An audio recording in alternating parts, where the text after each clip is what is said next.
My name's Kevin Morris. I'm from Michigan. I received funding on the 15th of August, and I completed the evaluation in about 8 to 10 days. I did the $50,000 account, 50K account, and I chose that account because I thought it would be the most manageable for the account size for my style of trading, which I would define as scalping.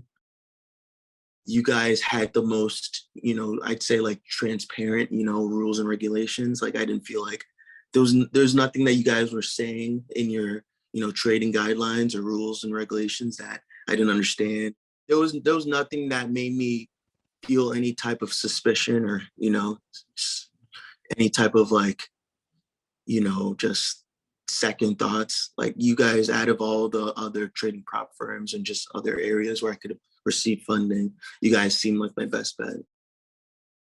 I've never had like a bad encounter with the support team. I've had like a few issues during my evaluation periods, and they've always been trying to be as helpful as possible. There was even one time where they, gave me like a discount on my resetting my evaluation. So they really try to help when they can, and they're really friendly at all times.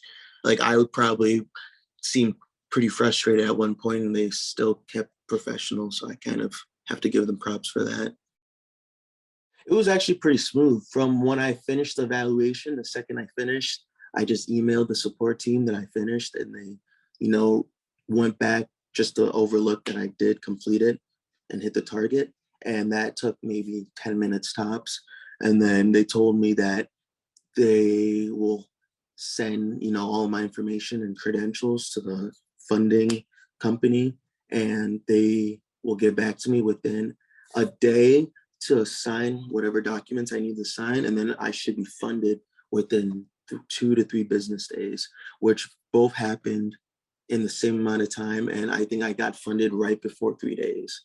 So it was like, I think I passed on like the 12th, and I had a funded account by the 15th, by noon on the 15th. So just shy of 3 days. So they kept their word. I didn't get any additional expenses from my funded account. That seemed like the funded account took care of everything. I totally gave up on Top Step after reading all those negative reviews. And I tried to get funded with Earn to Trade, but it was definitely in like the beginning stages of my trading path. And I guess I like the trading strategy I was using when I was getting funded or like evaluating for them was definitely not working with their types of rules and regulations. And I really felt constricted. So I just couldn't see myself sticking with them long term. But one of the reasons why I like OneUp the most is because there's really no major drawbacks or major like constricting rules that OneUp has on your trading style. It's the most like reasonable threshold and reasonable, rules and regulations. Like pretty much if you can't make up a OneUp account, you probably shouldn't be trying to trade on your own or anywhere else at all, because OneUp gives you so much leeway to the point where it's kind of like you're almost surprised that they're allowed to make it this, flexible for you. Yeah, after my last account situation, I definitely am now focusing more on trying to like whatever I make for my daily profits, I definitely want to take maybe at least 50% out, because it's never a good position to have all your money. Like at least for me, I feel like I just feel so like careless that I didn't draw any money out before what happened to my last account. So now, like most likely from now on, whatever I make daily, I'm most likely going to try to draw out at least 50% of what I made for the day. So at least I have some money that I took out of the market that won't have any chance of going back into it because I left it in my account. I feel like that's the at least smartest route for me to go with my trading style. Basically, my style with scalping is that in my mind, I have like a mental stop, but once the like whatever position I'm in hits like a certain amount of points, I make sure instead of completely pulling out of that position that I put a physical stop. So even if for some reason the market reverses on me out of nowhere, I make it a reason. I try to make like a realistic goal that the market will at least hit a certain amount of points, either in my favor or out of my favor.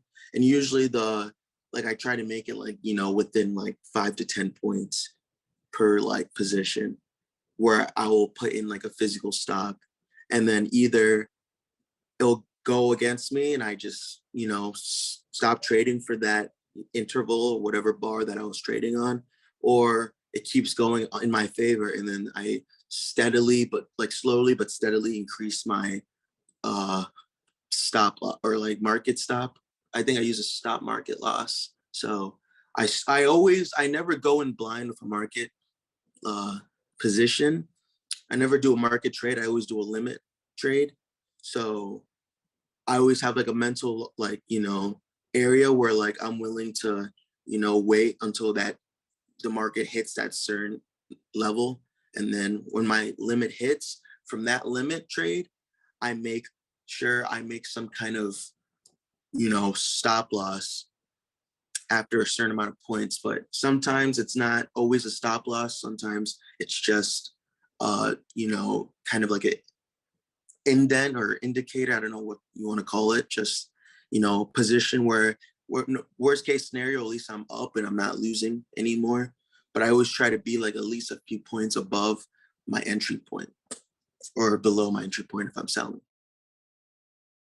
I definitely try to make sure that I'm up by the time the market opens, maybe like a few minutes or half an hour before, but I don't actually start trading until maybe at the earliest 10 to 15 minutes into the market day, because it's just, at least for my strategy, it's just really volatile during that time of the day.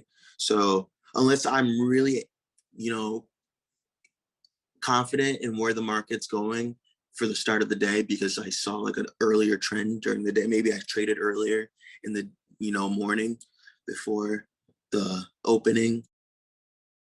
100%.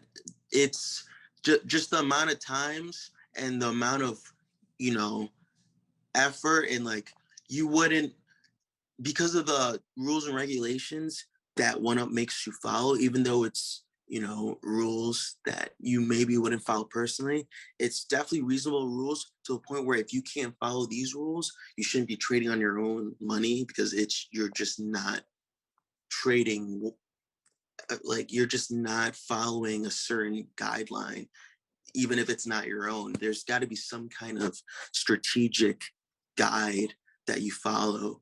You can't just trade willy-nilly or you're never going to make a profit in the long term.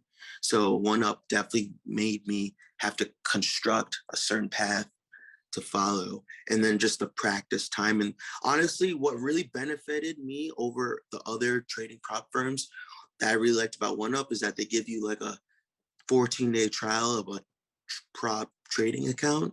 So that's what really helps, get you to even like dip your toes in the market without, risking your own capital. And then when you feel comfortable that, oh, I can manage at least the 14 days on my own, and a simulated account that's not even paid for, or like it's not, I'm pretty sure it's not paid for. But no, yeah, they give you a free simulated account for 14 days before you want to pay for their virtual account to be tested on. So there's like, you get a pre-test before taking the real test, which really just more practice helps. And that's the type of practice that the average trader probably won't force himself to go into, or the other firms will make you pay extra money to even just get to use their data fees or get to use their trading algorithms or their platforms, which OneUp is really like friendly to like use their, equipment and their trading like network and their social networking. The trading account like website where I could talk to other traders and get different tips and stuff from other people, that's such a help, because I just see things that like other people are doing, realizing, all right, this isn't something I can just ignore because other people are losing money from it.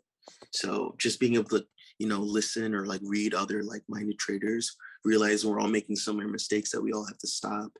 It just helps like not feeling alone, even when you are trading alone. So whatever strategy, you have to focus on a strategy that you're most comfortable with, that you'll be disciplined enough to actually follow. And then you need to pick a target that obviously, exceeds the target that OneUp gives you, but also hits a certain target personally where you feel like, okay, I made a certain amount of money for the day. I need to stop because me making more money than this isn't going to help me in the long run, because I'm shouldn't always be trying to trade more than less. You have to like pick a regular rate and a regular amount of money, and or a regular amount of time, however you want to dictate it. But there has to be like a wall that you are willing to cap at, else you're never going to have a consistent return, because you're just going to be all over the place. You have to be your own parent, I guess, or whatever, whoever is your adult father figure. But you just have to be honest with yourself, and set your own guidelines, but also follow the guidelines of the trading firm that's funding you. So try to find something in the middle, which is what I did. I would That's probably what I'd suggest, because maybe not everyone's willing to only make the certain bare minimum for the target, but there's no reason why you should be trying to hit the whole target within 1 to 2 days when they give you full 15 days. You're not going to make more money hitting the target earlier. So, especially for the valuation period, you have to trade a certain amount of days. So, you need to be realistic and give yourself the extra time that you need to make money. Don't try to rush anything, basically, is what I'm saying.